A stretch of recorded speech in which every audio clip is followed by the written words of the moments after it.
بھول جاتا ہے، ان لیڈروں سے، ان نیتاؤں سے، ان ڈاکٹروں سے، ڈاکوؤں سے جو باقاعدہ بینرز لگاتے ہیں بچے دو ہی اچھے، بچے دو ہی اچھے، اور کبھی بچے دونوں ٹے ہو گئے تو کیا کون سا اچھا، اور آپ بھی بڑی مستی میں کیا کریں، کمائی کم ہے، تنخواہ کم ہے، بچے کم رہیں گے تو اچھا رہے گا، زیادہ پڑھا لیں گے، لکھا لیں گے. عجیب و غریب مسئلہ ہے. اور یہ باتیں اس طرح کی وہی لوگ کہہ سکتے ہیں جو اللہ کے بجائے انسانوں کو روزی رساں سمجھتے ہیں، جو اللہ کے بجائے خود اپنی طاقت و قوت کے اوپر توکل اور بھروسہ کرتے ہیں.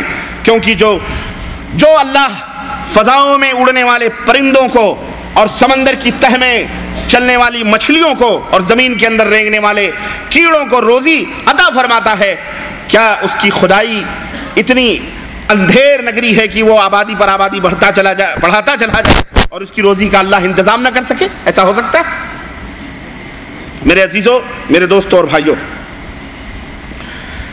توحید کہنے کا مطلب یہی ہے، حقیقت میں یہ ہے کہ اس حقیقت کو تسلیم کیا جائے کہ وہ بے اولاد کو اولاد دینے والا، وہی سارے کائنات کو نظم اور نسق اور تدبیر کرنے والا، چلانے والا، بیمار کو شفا دینے والا اور شفا یاب کو بیمار کرنے والا، وہی عزت دینے والا، وہی رزق دینے والا، وہی ذلت دینے والا، وہی حکومت دینے والا، وہی اللہ ہے جس نے اندھے کنویں سے یوسف کو نکال کر خزانوں کا مالک بنایا، اور وہی اللہ ہے جس نے خزانوں کے مالک قارون کو زمین کے اندر زندہ دھنسایا جو قیامت تک دھنستا چلا جا رہا ہے. وہی اللہ ہے جو تنہا حضرت موسیٰ کو فرعون کے سامنے شجاع اور بہادر بنا کر کے کھڑا کر سکتا ہے. وہی اللہ ہے جو لشکر فرعون کو دریا کے اندر غرق کر سکتا ہے اور فرعون اور لشکر موسیٰ کو اسی پانی پہ پچ روڈ بنا کر اسی دریا سے موسیٰ کے لشکر کو اس پار سے اس پار پہنچا سکتا ہے.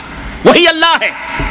اسی وقت دنیا نے اپنی آنکھوں سے دیکھا تھا یہ منظر، اس سمندر نے بھی اپنے سینے میں محفوظ رکھے، اس دریا نے بھی، اور اس چاند اور ستاروں نے بھی، سورج نے بھی دیکھا، اور تاریخ نے اور قرآن نے بھی ضبط کیا اس کو کہ جب موسیٰ نے اس کے اوپر جب موسیٰ کی فوج اور موسیٰ کے اپنے ماننے والے بنی اسرائیل جب اس دریا کے اوپر پہنچے تو دریا کے اندر دو لہریں پھٹ گئیں اور ایک بہترین سڑک وہاں سے نکلی اور ان کے پیر تک نہ بھیگے اور اس دریا سے اس پار چلے گئے. لیکن جیسے ہی فرعون اس کے اندر داخل ہوا ویسے ہی نتیجہ یہ ہوا کہ دونوں لہریں مل گئیں اور خلاص پوری فوج اسی زمین کے اندر غرق ہو.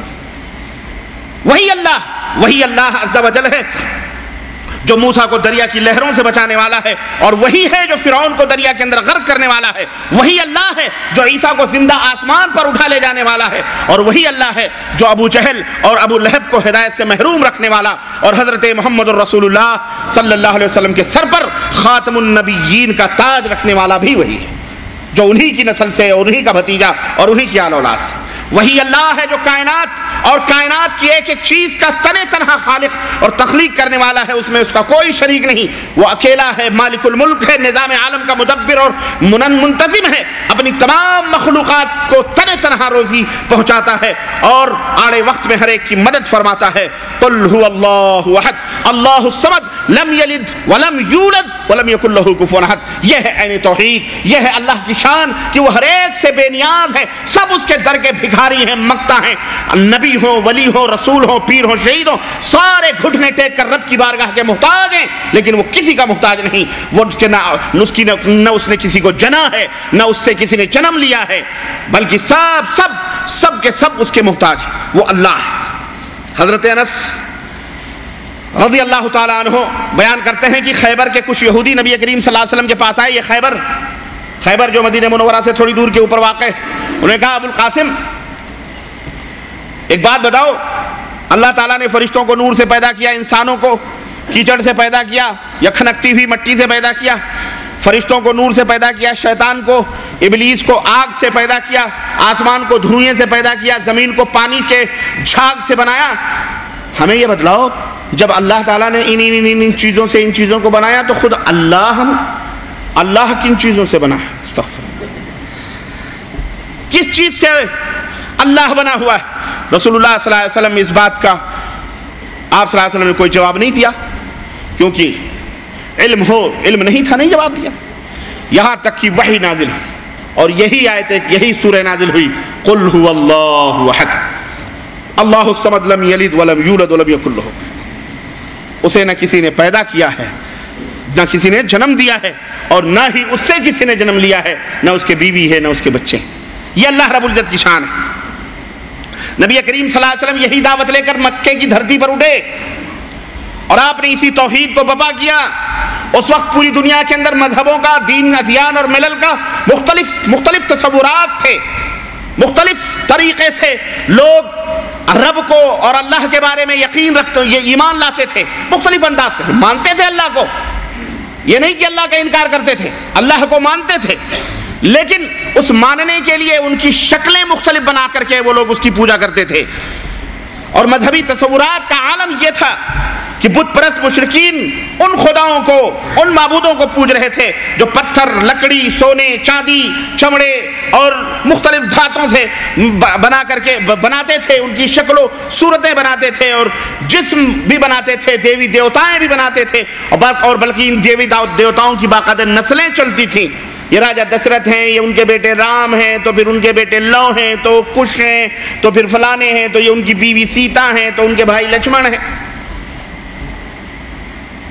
یہ جوگندر ہیں، تو یہ پرشرام جی ہیں، تو یہ جناب علی کیا کہتے ہیں وہ کون تھی، وہ پاروتی جی ہیں، جنہوں نے اپنے بغل کے میل سے گنیش مہاراج کو پیدا کیا۔ ہم نے کہا اتنی ملچھن، بغل میں جس کے اتنے مٹیاں ہوں، اب سوچو اللہ اکبر کتنی گندی جگہ ہے، وہ بھی کہتے ہوئے بھی شرم آتی۔ نسلیں چلتی ہیں باقاعدہ گنیش، اور انٹرنیٹ پر میرے بھائی نے کسی نے مجھے تصویریں بھیجی، اللہ کی قسم حیا آئی، حیا کیا آئی، خوشی ہوئی، لیکن ان کی عقلوں پر رونا آیا۔ جوہو وہ بیچ پر یا ادھر سمندر، بمبے کے سمندر کے ساحلوں پر، اس نے انٹرنیٹ پہ تقریباً 8-10 تصویریں، مجھے پرنٹ لانا چاہیے تھا لیکن میں بھول گیا، نہ ہی میرے دماغ میں تھا، بلکہ اچانک یہ بات دماغ میں آ گئی کہ باقاعدہ وہ گنیش جس کی انہوں نے مورتیاں بنا کر 10 دن تک دھمال کیے ہیں، ہزاروں کروڑوں روپے خرچ کیے، اور اگر کوئی ایک پتھر اس گنیش کے اوپر پڑ جاتا یا کوئی مسلمان اگر ادھر سے گزرتا شاید اس کو زندہ جلا دیتے، قتل کر دیتے، عالم یہ تھا۔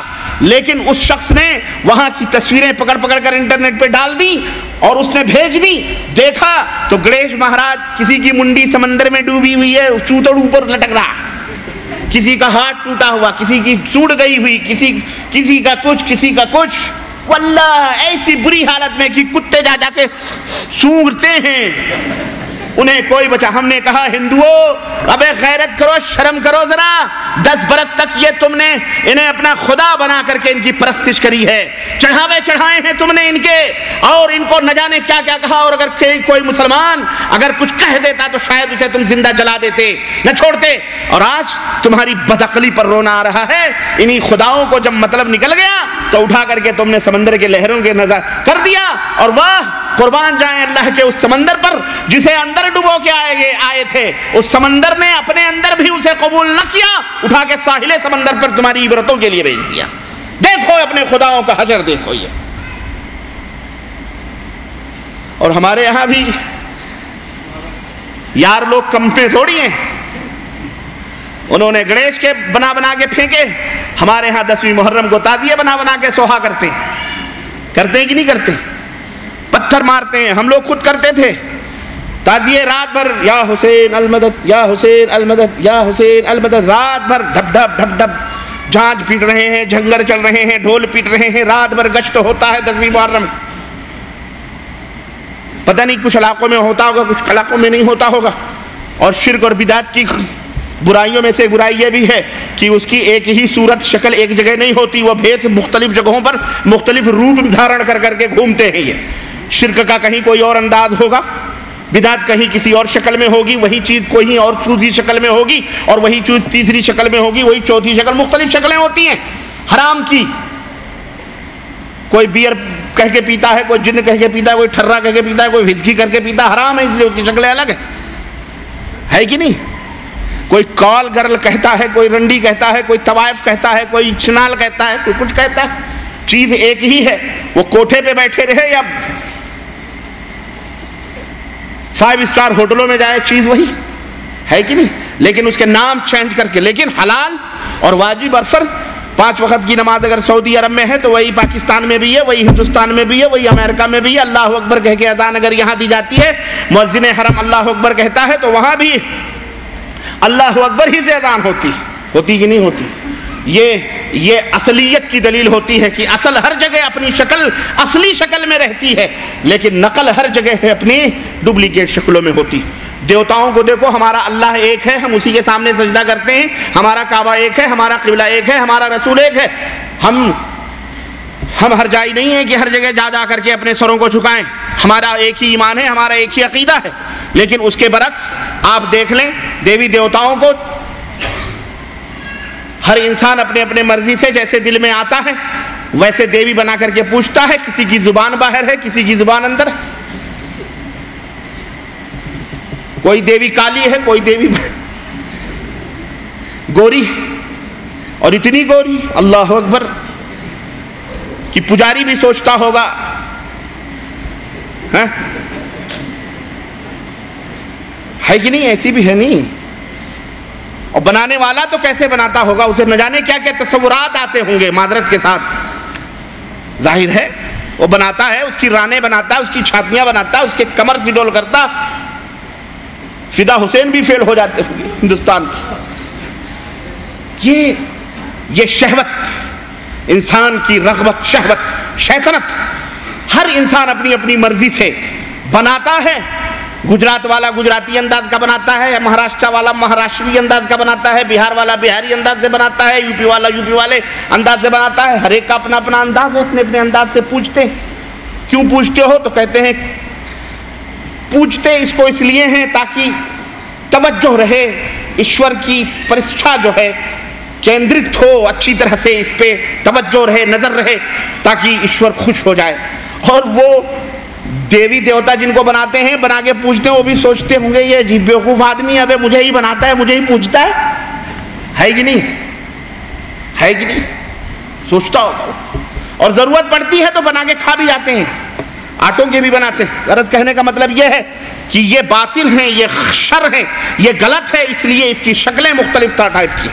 ہمارے ہاں نماز سعودی عرب میں جیسے پڑھی جاتی ہے ایسے ہندوستان میں بھی پڑھی جاتی ہے, پاکستان میں بھی پڑھی جاتی ہے, امریکہ میں, ہر جگہ اسی ٹائپ کی, اسی انداز سے پڑھتے ہیں. یہ اور بات ہے کہ فساد کی جڑوں نے کہیں کہیں تبدیلیاں ضرور کری ہیں. جہاں فساد پیدا ہوا وہاں نمازوں میں بھی اختلاف ہو گیا. جہاں بدعتوں نے اپنی جگہیں بنائی وہاں نمازوں میں بھی ابتلا, شکل و صورتیں تبدیل ہوئی ہیں تھوڑی بہت. ایسے لوگوں کو میں دعوت دوں گا کہ یارو اپنی نمازوں کو سنت کے مطابق کر لو, ورنہ یہ نماز تمہارے منہ پہ کالی بھجنگی بنا کے مار دی جائے گی. اللہ تعالیٰ اس نماز کو تمہارے ساتھ ہی جہنم میں ڈھکیل دے گا. جاؤ, ضرورت نہیں اس نماز کی. نماز اللہ کو وہ محبوب ہے, پسندیدہ ہے, جو اس کے پیارے محبوب حضرت محمد الرسول اللہ صلی اللہ علیہ وسلم پڑھا کر. تمہاری اپنی مرضی نہیں چلتی اللہ کے سامنے. دنیا والوں کو کہتے ہوں عشق رسول, عشق رسول, عشق مصطفیٰ. مدینے کے کتوں کو سلام, بلیوں کو سلام, چھپکلیوں کو سلام, کھٹملوں کو سلام, چوہوں کو سلام, سب کو سلام. اور جب نبی کریم صلی اللہ علیہ وسلم کے اعمال اور نبی کریم صلی اللہ علیہ وسلم کے کریکٹر اور سیرت اور کردار کے اوپر عمل کرنے کی بات آتی ہے تو ان کو سلام کر کے گزر جاتے. تم کو بھی سلام, تم کو بھی. ہاں, سلام جب آدمی یہی کرے گا تو سب کو سلام کرے گا, سب کو, اس کو بھی سلام کرے گا. ایک شاعر تھا, اس نے کہا کہ ایک جگہ ہمارے نیتا جی جو ہے بھاجڑ دے رہے تھے, کہا کہ ملک کے اندر گھسپیٹ ہو رہا ہے. پوچھا گیا اس میں کس کا ہاتھ ہے؟ کہا یہ باہر والوں کا ہاتھ ہے, بیرون ملک کا ہاتھ ہے. کہا اچھا غلہ مہنگا ہو رہا ہے؟ کہا اس میں بھی بیرون ملک کا ہاتھ ہے. کہا اچھا یہ مار کٹائی ہو رہی ہے, فتنوں فساد ہو رہے ہیں, ہر جگہ بم بلاسٹنگ ہو رہی ہے, اس میں کس کا ہاتھ ہے؟ بولے اس میں بھی بیرون ملک کا ہاتھ ہے. کہا اچھا غربت بڑھ رہی ہے, اس میں کس کا ہاتھ ہے؟ کہا اس میں بھی بیرون ملک کا ہاتھ ہے. اتنے میں گھر میں سے اس کا نوکر لیڈر کا, نیتا جی کا لیڈر دوڑا آیا.